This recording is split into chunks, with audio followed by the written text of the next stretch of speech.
We are on vessel Trieste, the largest vessel in the Italian fleet. This ceremony, which includes ministers from Rome and regional government, is to welcome Amerigo Vespucci, the historic training ship often described as the most beautiful ship in the world. Vespucci's first Italian port after the world tour is our beloved Trieste.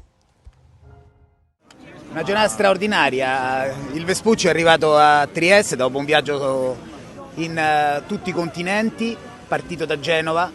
dove partirono i 1000 per l'impresa che portò all'Unità d'Italia, arriva qui a Trieste, la città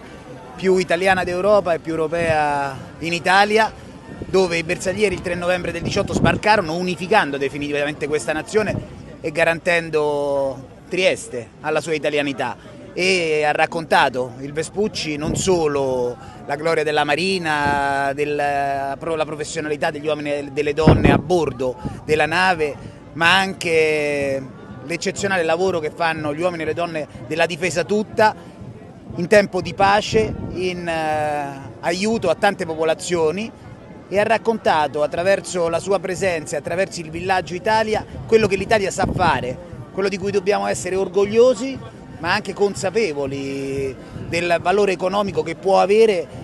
garantire al sistema Italia la presenza nei mercati internazionali, il rafforzamento dove già i nostri imprenditori sono sbarcati e dove, grazie anche al Vespucci, hanno potuto ampliare il loro raggio di azione.